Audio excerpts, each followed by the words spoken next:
Every murder mystery has a turning point, but in The Hunting Wives, it's not where you think. One tiny throwaway lie is the thread that unravels the entire story. A tiny cover-up that leads directly to the murder, betrayal, and Sophie solving the case. The show quietly sets the twist in motion in the first few minutes of episode 1. It's a major clue that's easy to miss. Who knew that the tampon moment would be the thing to reveal the murderer?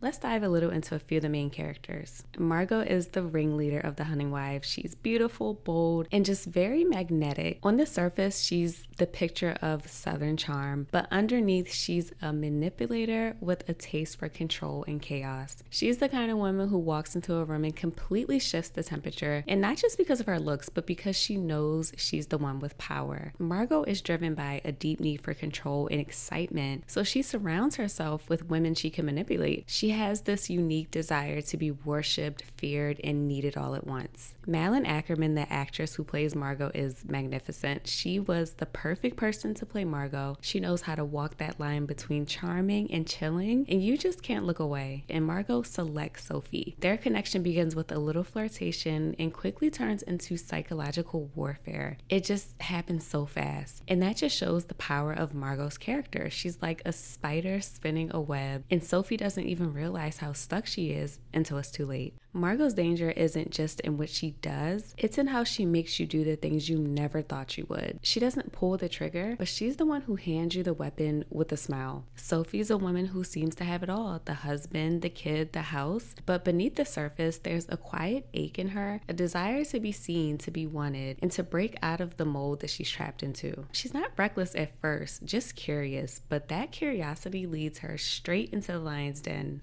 Sophie is running from monotony. She's chasing a version of herself that once felt alive, spontaneous, maybe even a little dangerous. So when Margot shows up offering a new kind of attention, Sophie grabs it, even if she doesn't fully understand what it costs. Sophie is our entry point. She's not perfect, and that's what makes her compelling. We watch her make mistakes in real time. She's not a hero, but she's not a villain either. She's human and easily influenced, which makes her dangerous in her own right. She comes off very sheltered, and we find out that's mainly due to her drinking and driving in the past and taking someone's life. So her husband is very on top of her about drinking, but he also wants her to open up and have fun. We had no idea that encouraging her to hang with the wives would turn into this huge mess. Brittany Snow does a great job playing this innocent, mysterious, timid woman. She is intriguing because you have no idea what she's capable of. In the beginning, you think you have an idea of who her character is, but by the end, she's a completely different person. That's what I liked about the way her character was written. Nothing about it was predictable.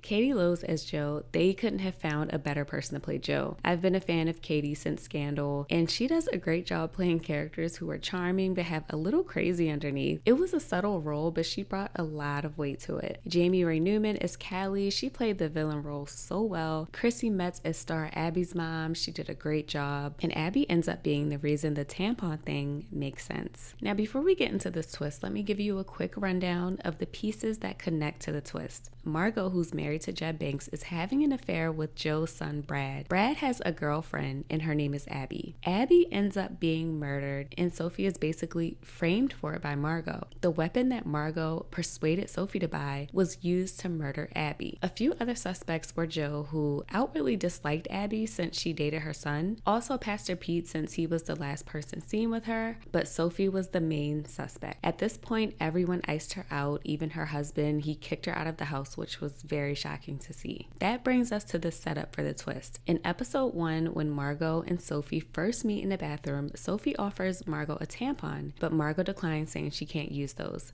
So Sophie gives her a pad instead, and that seems harmless in the moment until fast forward to the finale when Sophie finds tampons in Margot's bathroom. And she did a quick Google search and found that someone who had an abortion is often advised against tampon use. And there it is. Suddenly everything clicked. Sophie had a conversation with Brad where he mentioned his girlfriend had an abortion, and he made it clear he wasn't talking about his known girlfriend, Abby. So Sophie was able to connect the dots and figure out that Abby was murdered by Margot. And Margot's motive was to conceal her affair with Brad and protect her social standing. After Abby discovered Margot's abortion, it was planning to reveal it. So we got here all because of a tampon. It's crazy how a tiny little lie about a tampon cracked open the entire plot and led to the biggest twist. You would think this would be enough for the writers to end the show, but more drama comes when Margot's brother Kyle decides to go after Sophie when he finds out that Sophie told Margot she knows she's the murderer. Sophie ends up driving her little Tesla right into Kyle and taking his life. She drags his body to a cliff. His phone rings. She answers it with Margot on the other end and decides to breathe loudly into the phone. I'm sure Margot recognized those breaths after the intimate moments they shared, and then she pushes him off the cliff. A moment that showed Sophie and Margot were more similar than they thought.